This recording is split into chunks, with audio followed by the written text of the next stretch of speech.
City Vadodara Gujarat. નમસ્કાર, આપ જોઈ રહ્યા છો ગુજરાત પ્રાઇમ ટાઈમ। આપની સાથે હું ઝરણા। સમાચારો વરસાદના 4 કલાકમાં 23 તાલુકામાં વરસાદ ખાબક્યો છે। જૂનાગઢના માણાવદરમાં સૌથી વધુ 2 ઇંચ વરસાદ પડ્યો। વિસાવદરમાં 1.75 ઇંચ, ઉપલેટામાં 1.5 ઇંચ વરસાદ, તો વેરાવળ અને લાઠીમાં 1 ઇંચ વરસાદ પડ્યો છે।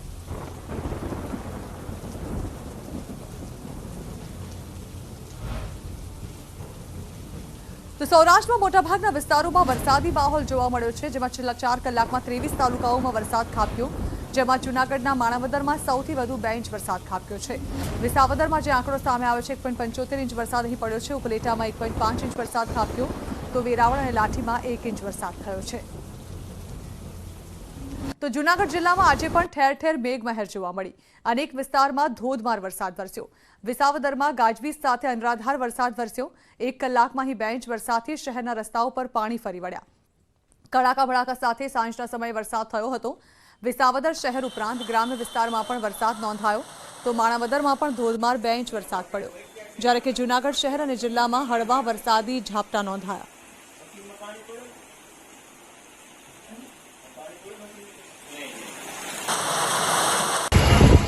આ તરફ રાજકોટના ઉપલેટામાં ભારે ઉકળાટ બાદ ધોધમાર વરસાદ ખાબક્યો।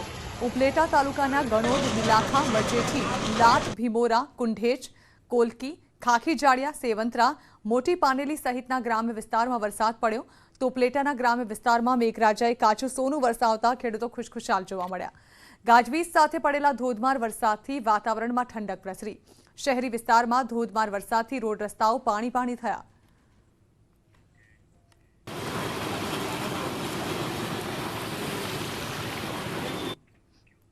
અને હવે નજર કરીએ રેન એક્સપ્રેસ પર।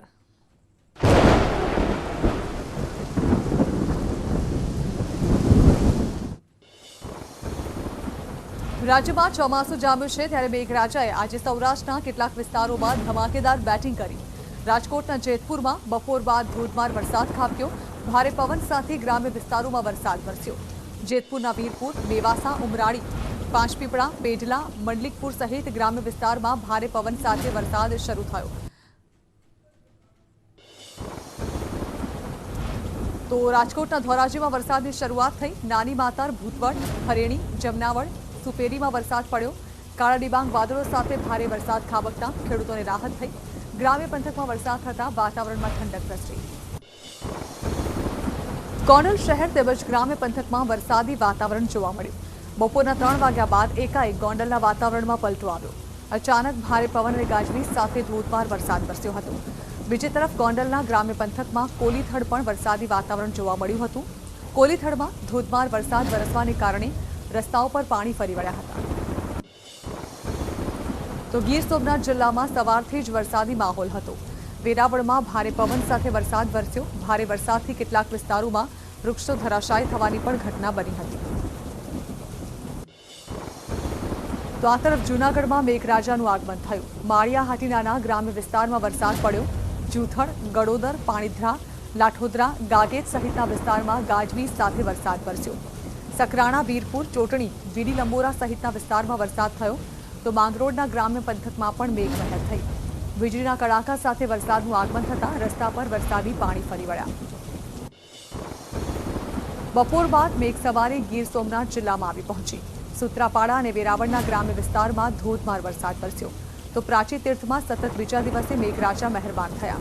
વેરાવળના કોડીથરા, ભેટાલી, માથાસુલિયા, ખંડેરી સહિતના ગામોમાં વરસાદ થયો, તો સારા વરસાદથી વિસ્તારના ખેતર પાણીથી તરબોળ થયા, જેના કારણે ખેડૂતોમાં આનંદની લાગણી પ્રસરી છે। આ તરફ દાહોદ જિલ્લાના વાતાવરણમાં પણ પલટો આવ્યો છે। શહેરમાં પવન સાથે ધોધમાર વરસાદની શરૂઆત થતાં વાતાવરણમાં ઠંડક પ્રસરી। જિલ્લા સહિત ગ્રામ્ય વિસ્તારમાં પણ વરસાદી માહોલ છવાયો। વરસાદને પગલે ખેડૂતોમાં ખુશીનો માહોલ જોવા મળ્યો। હવામાન વિભાગની આગાહી પ્રમાણે દક્ષિણ ગુજરાતમાં પણ વરસાદ થયો। વાપી અને વલસાડ જિલ્લામાં વરસાદી માહોલ છવાયો। જિલ્લાના અનેક તાલુકામાં છૂટોછવાયો વરસાદ પડ્યો। વરસાદી માહોલમાં નાના પોંઢા, ધરમપુર માર્ગ પર દોડતી કાર પર ઝાડ પડ્યું, જો કે કારમાં સવાર લોકોનો ચમત્કારિક બચાવ થયો છે। ઘટનાને કારણે થોડા સમય સુધી વાહન વ્યવહારને અસર પહોંચી। કચ્છના ભુજનામાં પડ્યા વરસાદી ઝાપટા। ગ્રામ્ય વિસ્તારમાં પણ મેઘરાજાએ પધરામણી કરી। મેઘરાજાના આગમનને પગલે વાતાવરણમાં ઠંડક પ્રસરી। કુકમામાં મેઘરાજાએ કરી ધમાકેદાર બેટિંગ. જૂનાગઢના માળિયા હાટીનાના કાત્રાસા ગામમાં મિની વાવાઝોડું ત્રાટક્યું. 20થી વધુ મકાનોને ભારે નુકસાન થયું. વાવાઝોડામાં ટ્યુશનમાં અભ્યાસ કરી રહેલા બાળકોના માથેથી છાપરું ઉડ્યું. ઇજાગ્રસ્ત બાળકોને હોસ્પિટલ ખસેડવામાં આવ્યા, તો બીજી બાજુ એક દિવાલ ધરાશાયી થતાં ગૌવંશનું મોત.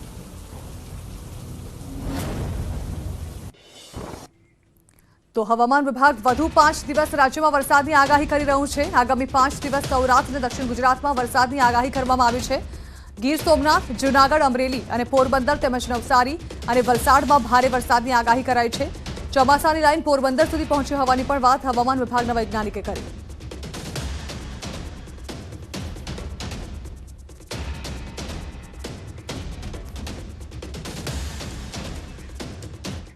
સમાચારો મળી રહ્યા છે પૂર્વ આઈપીએસ આરબી શ્રીકુમારની ધરપકડના. જી હા, અમદાવાદ ક્રાઇમ બ્રાન્ચે કરી છે ધરપકડ. આઈપીએસ આરબી શ્રીકુમારની ધરપકડ કરાઈ છે, જેમાં તિસ્તા શ્રીકુમાર અને સંજીવ ભટ્ટ સામે જે કેસ થયો છે તે મામલે ક્રાઇમ બ્રાન્ચે આજે પૂર્વ આઈપીએસ આરબી શ્રીકુમારની ધરપકડ કરી લીધી છે. એક તરફ તિસ્તા શેતલવાડને પણ ગુજરાત લાવવામાં આવી રહી છે અને આ તરફ ગુજરાતમાં પણ શ્રીકુમાર અને સંજીવ ભટ્ટ સામે કાર્યવાહી શરૂ કરી દેવામાં આવી છે, જેના પગલે હાલ શ્રીકુમારની ધરપકડ કરી લેવાના સમાચાર મળી રહ્યા છે.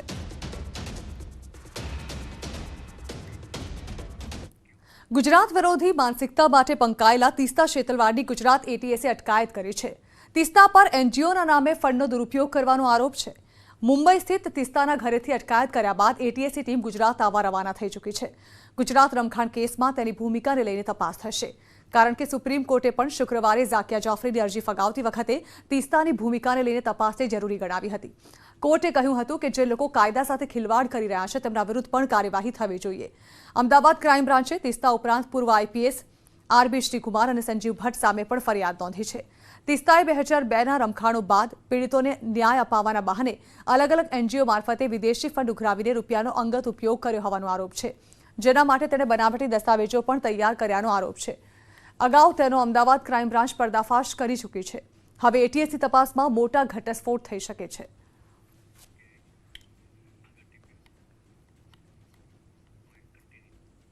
તો આ તરફ કેન્દ્રીય ગૃહમંત્રી શાહે પણ તિસ્તા શેતલવાડના ષડયંત્ર પર પ્રહાર કર્યા.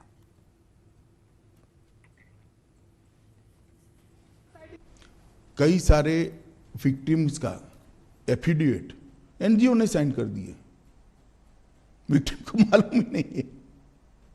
आपके हिसाब से किसने किया, क्यों किया ज़ाकिया जाफरी के? सब जानते हैं ना कि तीस्ता सेतलवाड जी की एनजीओ ये सब कर रही थी, केवल और उस वक्त जो यूपीए की सरकार आई उसने ढेर सारी मदद करी है. तीस्ता सेतलवाड की एनजीओ को ढेर सारी मदद करी है, सबको मालूम है, पूरे लुटियन दिल्ली को मालूम है. गुजरात में तो आपकी सरकार थी, इतने गुजरात में हमारी सरकार थी, मगर जो एनजीओ थो उसको भारत सरकार ने मदद करी है, सब जानते हैं. और केवल मोदी जी को टारगेट बनाकर ये सब किया गया, उनकी छवि को हानि पहुंचाने के लिए किया गया. આફતની આગ અને અમદાવાદની ગલીઓમાં ફરી અફરાતફરી. આ વખતે પરિમલ ગાર્ડન પાસેની બિલ્ડિંગમાં આગ લાગી. બિલ્ડિંગની ઉપર જ બાળકોની હોસ્પિટલ હોવાથી લોકોના શ્વાસ અદ્ધર થઈ ગયા.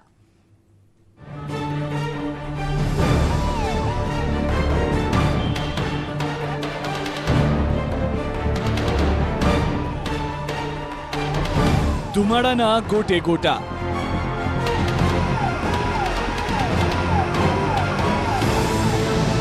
લોકોમાં ભાગદોડ.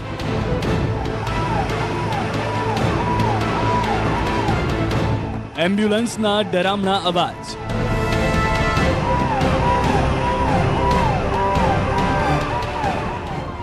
આફતની આગે અમદાવાદની ગલીઓમાં ફરી ફાયરની ટીમને દોડતી કરી દીધી.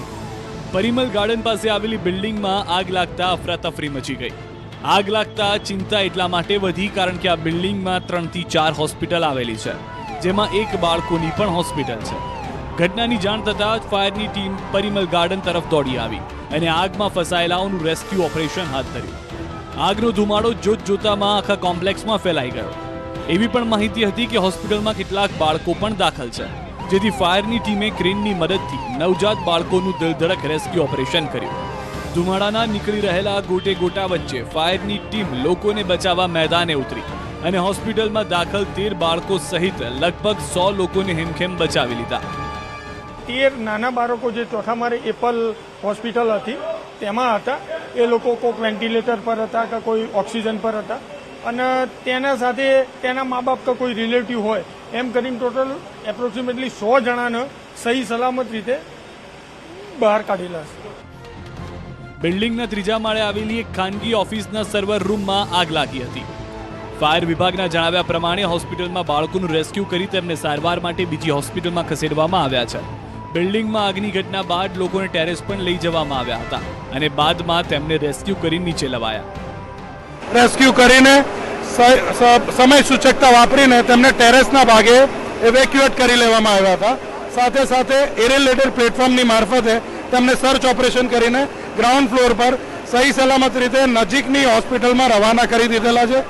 ધુમાડો હોસ્પિટલમાં ફેલાવાનું ચાલુ થયું લાગ્યું. પહેલા તેમને ધાબે લઈ ગયા હતા, પછી અલ્ટિમેટલી બધા પેશન્ટને અમારી બીજી હોસ્પિટલ છે ગોતા ખાતે ત્યાં શિફ્ટ કર્યા છે. અમુક પેશન્ટને એમ્બ્યુલન્સવાળા એસવીપીમાં લઈ ગયા છે.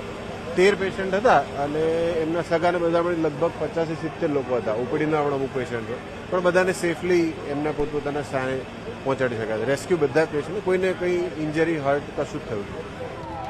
એવું નથી કે આ બિલ્ડિંગમાં પ્રથમવાર આગ લાગી છે. દેવ કોમ્પ્લેક્સમાં 3 વર્ષમાં બીજી વખત મોટી આગની ઘટના છે. 2019માં આ જ દેવ કોમ્પ્લેક્સમાં આવેલી એપલ ચિલ્ડ્રન હોસ્પિટલમાં ઉપર આવેલી કેન્ટીનમાં આગ લાગી હતી. પ્રણવ પટેલ સાથે વિભુ પટેલ, ન્યૂઝ 18 ગુજરાતી, અમદાવાદ. સુરતમાં 5 મિત્રોએ પાણીના સંકટને ખતમ કરવા બનાવ્યું અનોખું ડિવાઇસ, જેનાથી દરિયાના ખારા પાણીને મીઠું બનાવી શકાય છે. સુરતના 5 યુવાનોએ સોલાર પાવરથી ખારા પાણીને શુદ્ધ કરતું ભારતનું પહેલું ડિવાઇસ બનાવ્યું. જો કે 7 વર્ષની મહેનત બાદ યુવાનોના સ્ટાર્ટઅપને સફળતા મળી છે. ત્યારે ઓલપાડમાં સૌર ઉર્જાથી દરિયાના પાણીને પીવાલાયક બનાવવાના પ્લાન્ટ માટે રિસર્ચ અને ડેવલપમેન્ટ માટે રાજ્ય અને કેન્દ્ર સરકાર દ્વારા ₹30 લાખની સહાય પણ આપવામાં આવી છે. જો કે આ પ્લાન્ટ 2000 લીટર પ્રતિ દિવસની ક્ષમતાનો ઊભો કર્યો છે, તો ખારા પાણીમાંથી શુદ્ધ પાણી મેળવવા પ્રતિ લીટર માત્ર 50 થી 55 પૈસા જ ખર્ચ થાય છે. તો પાણીની અછતને પહોંચી વળવા તેમજ દરિયાના ખારા પાણીનો ઉપયોગ કરીને તેને પીવાલાયક બનાવવા માટે સુરતના 5 યુવા સાહસિકોએ સોલન્સ એનર્જી સ્ટાર્ટઅપ શરૂ કરીને ભારતના સૌપ્રથમ સૂર્ય ઉર્જાની સંચાલિત યંત્રનો આવિષ્કાર કર્યો છે. આ સ્ટાર્ટઅપના યુવા સૂત્રધારો યશ તરવાડી, ભૂષણ પર્વતે, નિલેશ શાહ, ચિંતન શાહ અને જાનવી રાણાએ 7 વર્ષની મહેનત બાદ ખારા પાણીનો મીઠો ઉકેલ શોધ્યો. તેમણે સુરત જિલ્લાના ઓલપાડમાં ખાસ ઉપકરણની મદદથી દરિયાના ખારા પાણીને પીવાલાયક બનાવવાનો પ્લાન્ટ ઊભો કર્યો છે અને ઇન્ટેલેક્ચ્યુઅલ પ્રોપર્ટી રાઇટ્સ હેઠળ સરકાર દ્વારા આ પેટન્ટ માટે ₹25,000ની સહાય પણ આપવામાં આવી છે. અમે એક એવા ડિવાઇસનું નિર્માણ કર્યું છે કે જેનાથી દરિયાના પાણીને પીવાના પાણીમાં કન્વર્ટ કરી શકીએ, જે સૌર્ય ઉર્જા પર ચાલે છે. આ ડિવાઇસ અમે એન્જિનિયરિંગમાં અમે કરતા હતા ત્યારથી જ બનાવવાનું સ્ટાર્ટ કરી નાખ્યું હતું અને આજે અમને અનેક નિષ્ફળતાઓ પછી સફળતા મળી છે. અને અમે લગભગ આ 5 થી 6 વર્ષ પહેલાં આ પ્રોજેક્ટ વિશે ચાલુ કર્યું હતું. એની શરૂઆત એવી રીતે થઈ હતી કે ત્યારે અમે કોઈ જગ્યાએ વાંચ્યું હતું કે ભાઈ પાણીની આટલી અછત છે, આટલી મારામારી છે. ઇન્ડિયાના તમે સાઉથ સાઈડ જાઓ તો ત્યાં ઘણી અછત સર્જાયેલી હોય છે. મહત્વપૂર્ણ છે કે આ ઉપકરણના સંશોધન દરમિયાન યુવાનોને 15 વાર નિષ્ફળતા મળી હતી, પરંતુ હિંમત હાર્યા વિના સતત પરિશ્રમ જારી રાખ્યો અને 16મો પ્રયત્ન રંગ લાવ્યો અને સફળ પણ સાબિત થયો. લગાતાર નિષ્ફળતા પછી લક્ષ્ય સિદ્ધિ હાંસલ કરવામાં આખરે આ યુવાનોને સફળતા મળી છે. ડિવાઇસથી ખારા પાણીમાંથી બનતું પાણી મિનરલયુક્ત છે તેમજ પાણીજન્ય રોગોમાં રાહતરૂપ છે. મહત્વની વાત એ છે કે આ ટેકનિકમાં એક્સટર્નલ પાવર સપ્લાયની પણ જરૂર નથી રહેતી તેમજ ઓપરેશનલ અને મેન્ટેનન્સ ખર્ચ નથી આવતો. રાજ્ય અને કેન્દ્ર સરકારની સ્ટાર્ટઅપ યોજના હેઠળ ઉપયોગી સહાય મળતા તેઓને આ ક્ષેત્રમાં કામ કરવાનું નવું બળ મળ્યું છે. કેતન પટેલ, ન્યૂઝ 18 ગુજરાતી, સુરત. ભગવાન જગન્નાથજીની રથયાત્રાને હવે માત્ર ગણતરીના દિવસો બાકી છે, ત્યારે એ જાણવું પણ રસપ્રદ છે કે જગન્નાથ મંદિરનો ઇતિહાસ અને યાત્રા સાથે જોડાયેલી હકીકતો કેવી છે.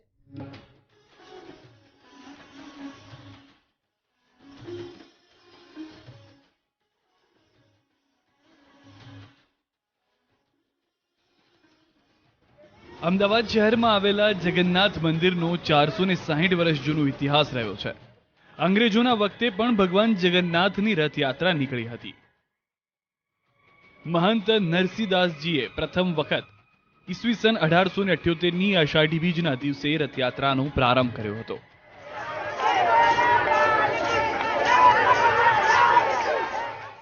ભારતભરમાં ગુજરાતી પંચાંગ પ્રમાણે અષાઢ સુદ બીજને દિવસે રથયાત્રા નીકળે છે. ભારતમાં મુખ્ય રથયાત્રા જગન્નાથપુરીની છે, પરંતુ અમદાવાદની નીકળતી રથયાત્રાનો મહિમા પણ અનેરો છે. બીજી જુલાઈ 1878માં પહેલી વખત રથયાત્રા નીકળી હતી અને ત્યારબાદ દર વર્ષે અષાઢી બીજના દિવસે રથયાત્રા નીકળે છે.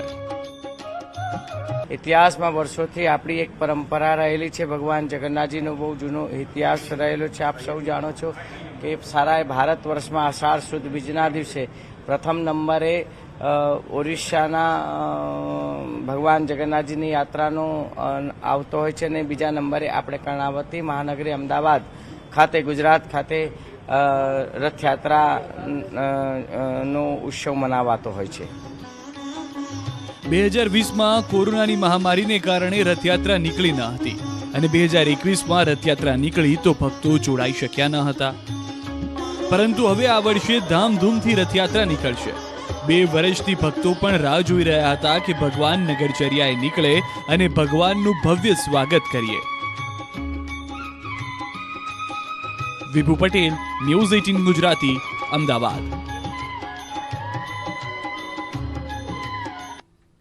તો બીજી તરફ ભગવાન જગન્નાથજીની રથયાત્રાને લઈને પોલીસે પણ તમામ પ્રકારની તૈયારીઓ પૂર્ણ કરી લીધી છે. જ્યાં એક તરફ અમદાવાદના દરિયાપુર વિસ્તારમાં સેક્ટર 2 જેસીપી, ડીસીપી સહિતના અધિકારીઓ દ્વારા ફૂટ પેટ્રોલિંગ કરવામાં આવ્યું, તો બીજી તરફ શહેર પોલીસ દ્વારા મહિલાઓને મદદરૂપ થવા માટે શી ટીમની પણ રચના કરવામાં આવી છે.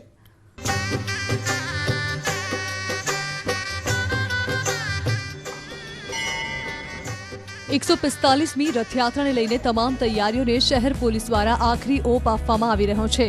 જ્યાં એક તરફ આ વખતે પોલીસ રથયાત્રાની સુરક્ષાને લઈને ટેકનોલોજીથી સજ્જ છે, ત્યાં બીજી તરફ આજે ઉચ્ચ પોલીસ અધિકારીઓ દ્વારા દરિયાપુર વિસ્તારમાં ફૂટ પેટ્રોલિંગ કરવામાં આવ્યું. અહીં વિસ્તારના અલગ અલગ લોકો સાથે મુલાકાત કરી હતી અને રથયાત્રા શાંતિપૂર્ણ માહોલમાં પસાર થાય તે માટે સહભાગી બનવા માટે અધિકારીઓ દ્વારા સૂચનો પણ કરાયા હતા. દરિયાપુર પોલીસ સ્ટેશનના અલગ અલગ વિસ્તારોમાં અત્યારે ફૂટ પેટ્રોલિંગનો પ્રોગ્રામ અમે શરૂ કર્યો છે. આવનારા તમામ દિવસોમાં દરેક પોળોમાં અમે જઈશું અને લોકોને મળીશું અને રથયાત્રાના બાબતે પણ ચર્ચા કરીશું અને સૌહાર્દ બની રહ્યો તેવા પૂરતા પ્રયત્નો કરવાનું આયોજન કર્યું છે. ખાસ કરીને જે આ વખતે ટેકનોલોજીનો પણ ઉપયોગ કરવામાં આવી રહ્યો છે, દરિયાપુર વિસ્તાર છે તે હંમેશા માટે સંવેદનશીલ વિસ્તાર ગણવામાં આવતો હોય છે, તો સીસીટીવી સાથે અન્ય કઈ ટેકનોલોજી છે તેનો ઉપયોગ કરવામાં આવશે? ચોક્કસપણે સીસીટીવી દરેક રૂટ ઉપર લાગેલા જ હોય છે. તમે જોયું છે કે ડ્રોનનો પણ ઉપયોગ પોલીસ કરી રહી છે અને બાકી પણ ટેકનિકલ સાધનોનો તમામ ઉપયોગ કરી રહી છે. મોબાઈલ ટેકનિકલ સાધનો પણ ઉપયોગ કરી રહી છે. મોબાઈલ સર્વેલન્સ પણ રહેવાનું છે અહીંયા. તો બીજી તરફ અમદાવાદ શહેર પોલીસ દ્વારા મહિલાઓને મદદરૂપ થવા માટે શી ટીમની રચના કરવામાં આવી છે. જો કે હવે જ્યારે અમદાવાદમાં 5 જેટલા મહિલા આઈપીએસ અધિકારી ફરજ પર છે, ત્યારે શહેર પોલીસ કમિશનરે આ 5 મહિલા પોલીસ અધિકારીઓને શી ટીમની જવાબદારી સોંપી છે. રથયાત્રાને લઈને મહિલા પોલીસ અધિકારી અલગ અલગ વિસ્તારમાં જઈ રહ્યા છે અને મહિલાઓ સાથે બેઠક કરી રહ્યા છે. તો રથયાત્રા શાંતિપૂર્ણ માહોલમાંથી પસાર થાય તે માટે મહિલાઓ કેવી રીતે ભાગ ભજવી શકે છે તે માટેના સૂચનો પણ કરવામાં આવી રહ્યા છે. જો કે રથયાત્રા બાદ પણ આ મહિલા પોલીસ અધિકારી શહેરના અલગ અલગ વિસ્તારમાં જશે અને મહિલાઓ તેમજ યુવતીને લગતી તમામ સમસ્યાઓનું નિરાકરણ લાવશે. પૃથ્વી સોની, ન્યૂઝ 18 ગુજરાતી, અમદાવાદ. તો અમદાવાદ સિવાય જ ગુજરાતના જૂનાગઢમાં પણ ભગવાન જગન્નાથજીની રથયાત્રા નીકળતી હોય છે અને જૂનાગઢમાં જગન્નાથજીની રથયાત્રા મહોત્સવ સમિતિ દ્વારા રથયાત્રાની તૈયારીઓને આખરી ઓપ આપવામાં આવી રહ્યો છે. આ વર્ષે કોરોનાના નિયમોમાં છૂટછાટ મળતા ભવ્ય ઉજવણીની તૈયારી કરવામાં આવી છે, જેમાં જગન્નાથજી મંદિરમાં ભજન સંધ્યા, વિષ્ણુ યાગ યજ્ઞ, સત્યનારાયણની કથા સહિતના ધાર્મિક કાર્યક્રમોનું આયોજન કરવામાં આવ્યું છે. આ ઉપરાંત 3 દિવસ સુધી વિવિધ ધાર્મિક કાર્યક્રમો અને નિજ મંદિરમાં પરંપરા અનુસાર સેવા પૂજા કરવામાં આવશે. મંદિરમાં છેલ્લા 12 વર્ષથી ભગવાન જગન્નાથ, ભાઈ બલભદ્ર અને બહેન સુભદ્રા માટે વાઘા બનાવતા પરિવારે આ વર્ષે પણ ભગવાન માટે સુંદર વાઘા બનાવ્યા છે, જેને લઈ તેઓ ગૌરવની લાગણી અનુભવે છે. હું જગન્નાથજી ભગવાનના વસ્ત્ર બનાવું છું. બલભદ્ર ભગવાન, જગન્નાથજી ભગવાન, સુભદ્રા માતાજીના છેલ્લા 12 વર્ષથી બનાવું છું. આ વખતે મેં સિલ્ક ઉપર વર્ક છે એ ટાઈપના વસ્ત્ર બનાવ્યા છે. એની માથે લેસ પટ્ટા, માથે ખેસમાં પણ લેસ આવશે. દર ખેલે અર્પણ હું કરું છું. મારો આખો પરિવાર આમાં મને સાથ આપે છે. દર વર્ષે અમે જુદા વસ્ત્ર બનાવીએ છીએ.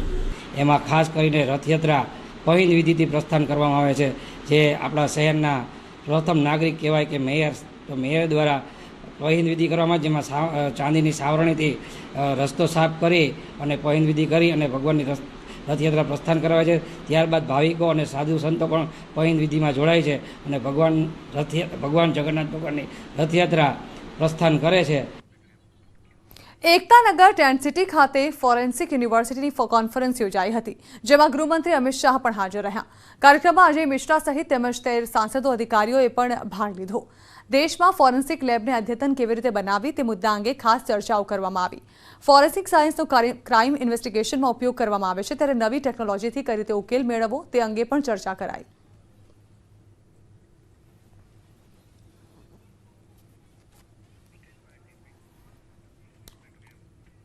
કેન્દ્રીય ગૃહ અને સહકાર મંત્રી અમિત શાહે કેવડિયામાં જંગલ સફારીની મુલાકાત લીધી.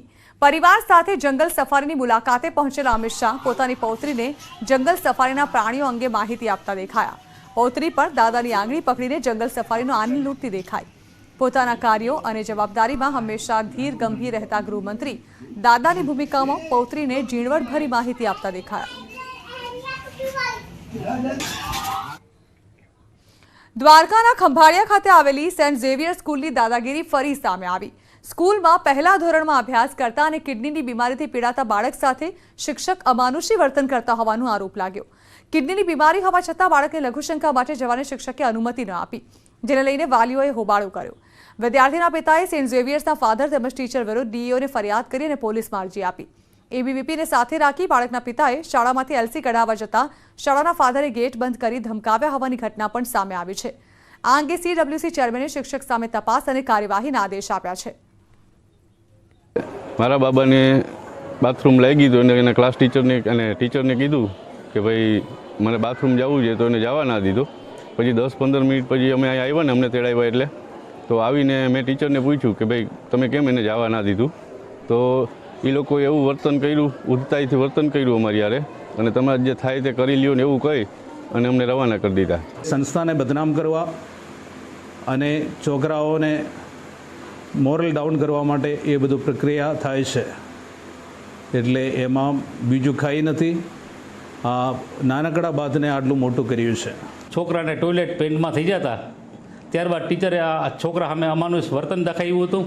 ત્યારબાદ છોકરાના વાલીને પણ આ લોકો બોલાવતા, વાલી સામે પણ એના સેન્ટ ઝેવિયર્સ હાઈસ્કૂલના પ્રિન્સિપાલે અમાનુષ વર્તન કર્યું છે. અને આ ગંભીર બાબત તમારા ધ્યાનમાં આવી છે, તો આ બાબત અમે તાત્કાલિક કાર્યવાહી કરવા માટે સૂચના આપી દીધી.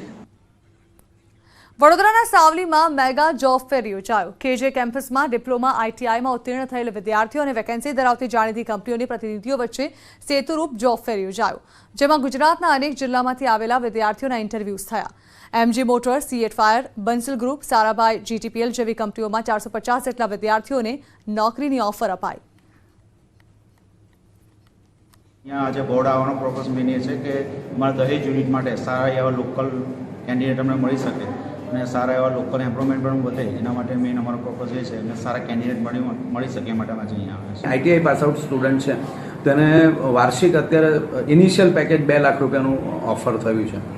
તો આવા સારા કેન્ડિડેટને સારા સેલરી પણ મળી શકે છે અને સારી સેલરી મળે એવો અમારા એક આ નાનકડો અમારો પ્રયત્ન હતો, જેની અંદર લગભગ 401 વિદ્યાર્થીઓને જોબ પણ એ કાર્યક્રમની અમારી હાર રહેલું છે. તો આ સાથે જ ગુજરાત પ્રાઇમ ટાઈમ બુલેટિન અહીં સમાપ્ત કર્યું છે અને વધુ સમાચારો વિસ્તારથી જોવા માટે આપ જોતા રહો ન્યૂઝ 18 ગુજરાતી.